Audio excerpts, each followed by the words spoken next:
پردہ آنکھوں سے ہٹانے میں بہت دیر لگی، ہمیں دنیا نظر آنے میں بہت دیر لگی۔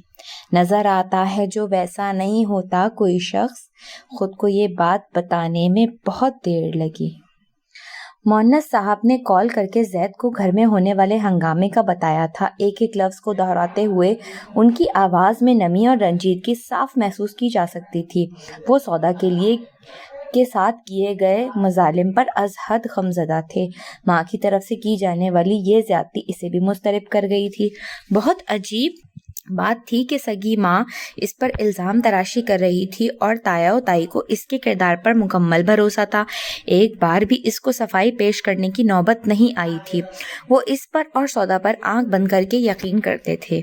ایک اس کی ماں تھی جو سب سے زیادہ بے یقینی و بے اعتباری کا شکار رہتی تھی، کسی کے جھوٹ کو سچ ماننے میں لمحہ بھر کی تاخیر کی قائل نہ تھی۔ عروہ نے بھی اپنی بے عزتی کا بدلہ لے لیا تھا اور جاتے ہوئے بھی آگ لگا گئی تھی۔ اس کا دل کر رہا تھا کہ وہ عروہ کو شوٹ کر دے، جس نے اپنی ناآسودہ خواہشوں کی بھیٹ سودا کو چڑھا دیا تھا۔ وہ آفس سے گھر چلا آیا جہاں محیب سناٹے و اداسی نے اس کا استقبال کیا تھا۔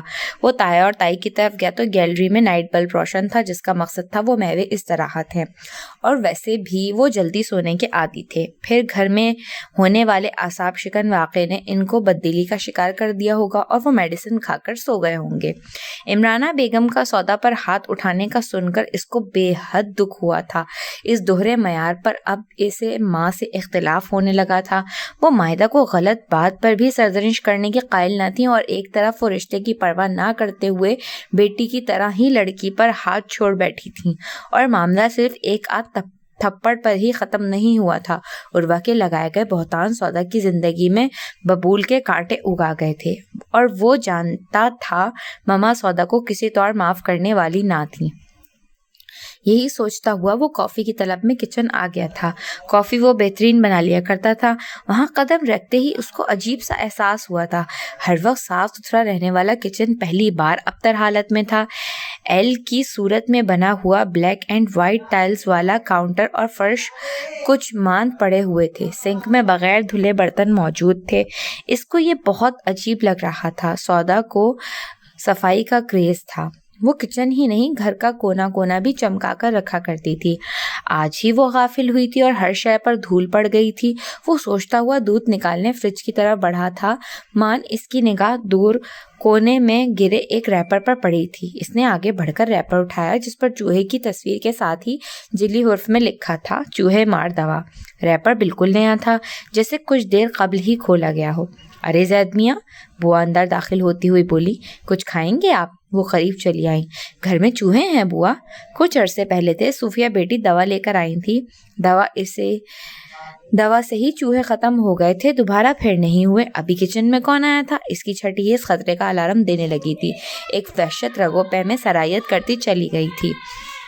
صوفیہ چائے پکا کر لے گئی ہیں، کہہ رہی تھی ان کے اور سودا کے سر میں درد ہو رہا ہے۔ میں نے کہا بھی نماز پڑھ کر پکا دوں گی۔ بوا کاؤنٹر صاف کرتے ہوئے کہہ رہی تھی۔ اس کے ذہن میں دھماکے ہونے لگے۔ چوہے کچھ عرصے قبل ہوئے تھے اور اب ان کا نام و نشان بھی باقی نہ تھا۔ پھر اس ریپر کی حالت بتا رہی تھی، وہ کچھ دیر قبل ہی پھاڑا گیا ہے۔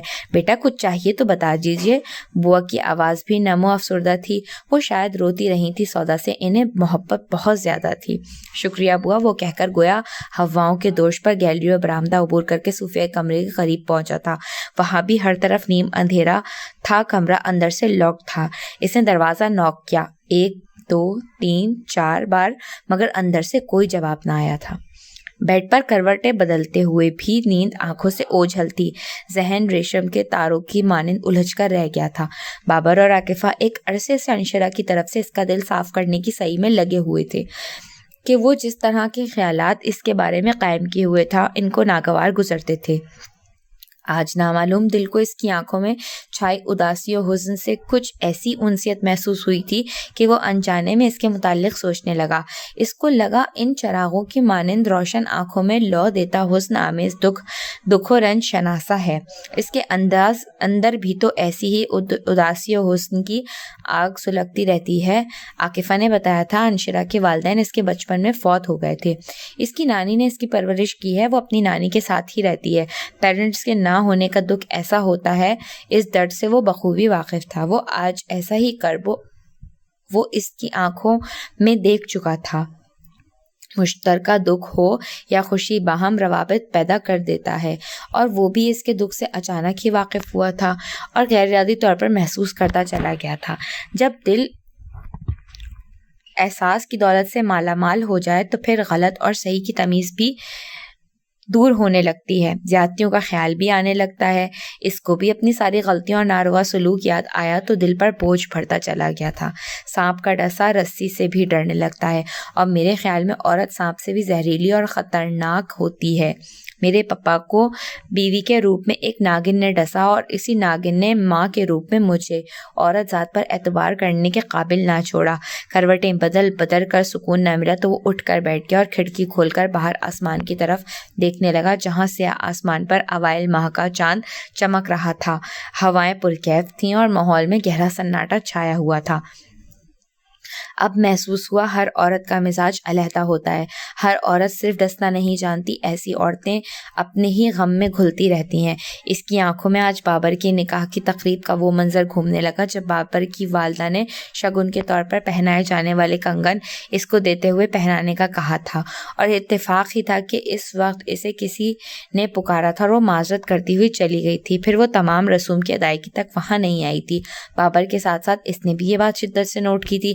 عاقفہ کہتی ہے آپ اس کی بیسٹ فرینڈ ہی نہیں، بہن بھی ہیں، اس ناطے آپ کو اتنے خاص موقع پر عاقفہ کو تنہا چھوڑ کر نہیں جانا چاہیے تھا۔ رسموں کے اختتام پذیر ہوتے ہی وہ کہیں سے نمودار ہوئی تو بابر نے شکوہ کرنا حق سمجھا تھا۔ عاقفہ تنہا کہاں تھی، سبھی لوگ موجود تھے یہاں۔ وہ مسکرا کر گویا ہوئی تھی، سب لوگوں میں آپ نہیں تھی، میرا ہونا ضروری بھی نہیں تھا۔ یہ آپ کہہ رہی ہیں جس کو وہ سب سے زیادہ چاہتی ہے، یہ میری چاہت کے ہی کچھ انداز ہیں۔ آپ از خود دوست کی خوشیوں سے دور ہو گئی تھیں۔ جی ہاں، تاکہ اس کی خوشیوں کو میری نظر نہ لگے۔ اس کے مسکراتے لہجے میں دکھ کی دبی ہوئی کوئی چنگاری بھڑکی تھی جس نے چند قدم کے فاصلے پر کھڑے نوفل کو چونکا دیا تھا۔ میں نہیں چاہتی میری ہرما نصیبی کی معمولی سی رمق بھی عاقفہ پر پڑے، اور اپنی سیاہ بختی کے اثر سے بچانے کے لیے مجھے منظر سے غائب ہونا پڑا تھا۔ اس کی مسکراہٹ خاصی گھائل تھی۔ بابر ہی نہیں، وہ خود بھی دم بخود رہ گیا تھا، اور پھر وہ گاہے بگاہے اس کی نگاہوں کے حصار میں رہی تھی، اور وہ غیر محسوس انداز میں اس کو سوچتا ہی چلا گیا تھا، اور اپنے اس تغیر کو کوئی نام نہ دے سکا تھا۔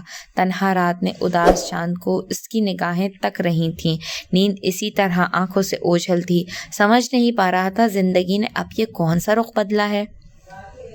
سرد موسم میں وہ پسینے میں شراب بور ہو گیا تھا۔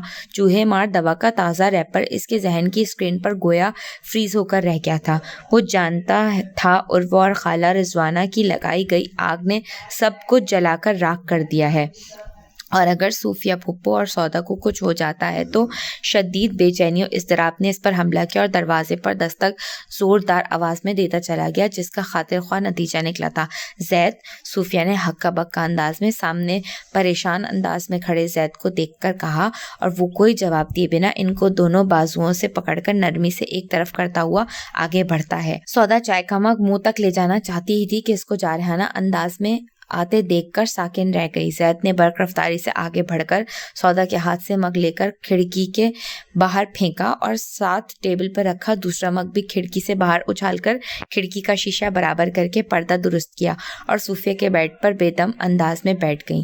جذبات سے ان کا چہرہ سرخ ہو رہا تھا اور زید کا چہرہ بھی سرخ ہو رہا تھا۔ وہ گہرے گہرے سانس لے کر خود کو پرسکون کرنے کی کوشش کر رہا تھا۔ سودا کی بے تحاشا سرخ و سوجے ہوئے چہرے پر ایک کے بعد دوسرے نگاہ نہ ڈالی گئی تھی۔ ماں کی جارحانہ و منتقم مزاجی سے واقف تھا، مگر وہ بنا پوچھ گچھ کے ایسی ظالمانہ کارروائی کریں گی یہ گمان نہ رکھتا تھا۔ سودا بھی ایک دم سمٹ کر بیٹھ گئی تھی اور ساتھ ہی چہرہ دوسری طرف کر لیا تھا، گویا وہ اس کا چہرہ دیکھنے کی متمنی نہ تھی۔ پھپھو جان وہ ان کے قریب آ کر بیٹھی تو وہ دھیمے سے بولا، کیا کرنے جا رہی تھیں آپ نے ایسا سوچا بھی کیسے؟ زندگی میں ایک وقت ایسا آتا ہے کہ سوچنے سمجھنے کے لیے کچھ بچتا ہی نہیں ہے۔ آج ہم پر بھی ایک ایسا ہی وقت آ گیا تھا کہ یہاں زندگی سے زیادہ موت عزیز ہو گئی ہے۔ ان کا چہرہ بھی بے تحاشا رونے کی گواہی دے رہا تھا۔ بکھرا ہوا لہجہ، ٹوٹے ہوئے اعصاب اور شکستہ لب و لہجہ غمازی تھے اس امر کی کہ وہ پوری طرح سے ہمت و حوصلہ ہار بیٹھی تھی۔ میں نے آپ کو زندگی کے کٹھن لمحوں میں بھی ثابت قدم پایا ہے، اور آج آپ خود اپنی ہی نہیں سودا کی بھی زندگی داؤ پر لگا رہی تھیں۔ اس کے انکشاف پر وہ ذرا بھی متعجب نہ ہوئی تھیں، شاید ذہنی اور جذباتی طور پر وہ بری طرح مفلوج ہو کر رہ گئی تھیں۔ اگر اتفاقاً میں کچن میں کافی بنانے نہ جاتا اور میری نگاہ چوہے مار دوا کے ریپر پہ نہ پڑتی، اور یہ بھی اللہ کی مدد ہوئی کہ اسی وقت بوا کچن میں چلی آئیں اور انہی کی زبانی پتہ چلا کہ کچھ عرصہ قبل آپ وہ دوا لائی تھی اور میرے استفسار پر انہوں نے بتایا کہ آپ چند لمحوں قبل ہی چائے پکا کر لے گئی ہیں۔ وہ بولتے ہوئے بے ربط ہو رہا تھا۔ صوفیہ بے حس و حرکت بیٹھی ہوئی تھی۔ بوا کے بتانے پر مجھے یہ سمجھنے میں دیر نہیں لگی کہ آپ یقیناً وہ چوہے مار زہر چائے میں ملا کر لے گئی ہیں، اور پہلی بار مجھے معلوم ہوا کہ میرے دل میں آپ کے لیے کتنی محبت ہے۔ اس کے انکشاف پر سودا نے پلٹ کر ماں کی طرف دیکھا۔ استعجاب و تحیر سے پھٹی پھٹی آنکھیں تھیں۔ اس کو معلوم نہ تھا ماں کی محبت سے لائی جانے والی چائے میں زہر ملا ہوا تھا۔ تب ہی انہوں نے کہا تھا چائے پی لو، سارے دکھ درد ہمیشہ کے لیے دور ہو جائیں گے۔ آپ کو یقین نہیں آئے گا پھپھو، آپ سوچ رہی ہوں گی میں آپ کی دل جوئی کر رہا ہوں، مسکے لگا رہا ہوں، کیونکہ آج سے قبل میں نے آپ سے اس طرح سے بات ہی نہیں کی۔ زید کی گمبھیر آواز گونجی۔ آج ہر رشتے پر اعتبار ختم ہو گیا ہے بیٹا۔ آج جس طرح سے عزت تار تار ہوئی ہے بھابھی کے ہاتھوں، اس نے ہر امنگ ہر لگن کو چور چور کر دیا ہے۔ میں نے ہمیشہ تمہارے اور سودا کے درمیان حجاب رکھا، کیونکہ میں نہیں چاہتی تھی کہ تمہارے اور سودا کے مابین کوئی بے تکلفی ہو، جو عموماً ایک گھر میں رہنے والے کزنز کے درمیان ہو جاتی ہے، اور عمرانہ بھابھی اس کو کوئی غلط رنگ دیں۔ اور بھابھی نے ہی اس عمر سے ہی پہرے لگانے شروع کر دیے تھے جب تم دونوں ہی ان جذبوں سے ناواقف تھے، اور آج نوبت یہاں تک آ گئی کہ میں بیٹی کی عزت و سلامتی کے خاطر خودکشی جیسا حرام فعل اپنانے پر بھی مجبور ہو گئی تھی۔ میں کیا کروں، کہاں جاؤں؟ اللہ کے پاس جانے کے علاوہ میرے پاس کوئی دوسرا ٹھکانہ بھی نہیں ہے۔ ہر 2 دن بعد سودا کے کردار پر اٹھنے والی عمرانہ بھابھی کی انگلی اور زبان مجھے خوف زدہ کر چکی ہے۔ ایسے میں ہمارا مر جانا ہی بہتر ہے۔ وہ بے آواز رونے لگی تھیں۔ زید نے آگے بڑھ کر ان کو سینے سے لگایا، اور وہ بھی ایک عرصے کے بعد اس کے سینے پر سر رکھ کے خوب روئی تھیں۔ زید نے کل رات پیش آنے والی غیر متوقع صورتحال اور عروہ کا ان دونوں کو سلپ ہوتے دیکھنا اور مما کے کان بھرنے والی تمام باتیں مناسب انداز میں بتا دی تھیں۔ عروہ کا اپنے کمرے میں آنے اور فضول باتیں کرنے کو وہ دانستہ گول کر گیا تھا کہ ان باتوں سے اس کے دل کا بھید بھی آیا ہوتا اور وقار مجروح ہو جاتے، یہ اس کو کسی طور بھی قبول نہ تھا۔ میں مما کی طرف سے آپ سے معافی مانگتا ہوں۔ آپ بھی پرومس کیجئے کہ پھر کبھی ایسا نہیں کریں گی، وگرنہ اس گھر سے 2 نہیں کئی جنازے اٹھیں گے، وہ کہتا ہوا اٹھ کھڑا ہوا تھا۔ ساریہ کو کراچی گئے ہوئے 1 ماہ ہو چکا تھا، اور اس عرصے میں اس کا زیادہ وقت لاریب کے ساتھ ہی گزر رہا تھا۔ 1 ماہ گزرنے کے بعد بھی وہ جانے کا نام نہیں لے رہی تھی، نہ ہی ابھی اس کے پیرنٹس ورلڈ ٹور سے واپس آئے تھے۔ لاریب کی فطرت میں ہرجائی پن تھا، متلون مزاجی تھی وہ، جو اس کو ایک جگہ ٹھہرنے کی اجازت نہ دیتی تھی۔ وہ باغ باغ گھومنے اور پھول پھول منڈلانے والا بھنورا تھا۔ ایک جگہ ٹھہرنا اس کو جمود کا شکار کرتا تھا، اور جمود تو گویا موت کا نام ہے۔ پھر بھری جوانی میں موت کا تصور بھی اس کے لیے محال تھا۔ یہی وجہ تھی کہ اب ساریہ کی کمپنی میں بوریت محسوس کرنے لگا تھا۔ اگر ساریہ سے بھی اس کی دوسری لڑکیوں جیسے تعلقات ہوتے تو وہ بخوشی اس کی واپسی تک اس کو برداشت کر لیتا، مگر اس کے تعلقات نبھانے میں اس نے بے حد محتاط رویے اور تحمل کا مظاہرہ کیا تھا کہ معلوم تھا نوفل بے شک ساریہ کو اس نظر سے نہیں دیکھتا تھا جس نظر کی وہ خواہش مند تھی، مگر اس کی ایسی ویسی نظر وہ برداشت کرنے کی اہلیت بھی نہ رکھتا تھا۔ اسی خوف سے وہ مذاق میں بھی اس کو ٹچ نہ کرتا تھا، اور اسی بندش نے اس کو پھر سے باہر کی راہ دکھانی شروع کر دی تھی۔ باہر کی فی الوقت ایک ہی کمزوری تھی جس کو حاصل کرنے کے وہ کئی پینترے کئی حربے استعمال کر چکا تھا، اور ہر بار اس چڑیا کو شکار کرنے میں ناکام رہا تھا، لیکن وہ بھی تہیا کر چکا تھا کسی طرح بھی انشرا کو گرفت میں لانے کا۔ اس کو معلوم تھا یہ کام آسان نہیں، مگر مشکل کام کرنے میں ہی تو مردانگی تھی، اور وہ ایسے ویسے بھی بہت مشکل کام پسند کرتا تھا۔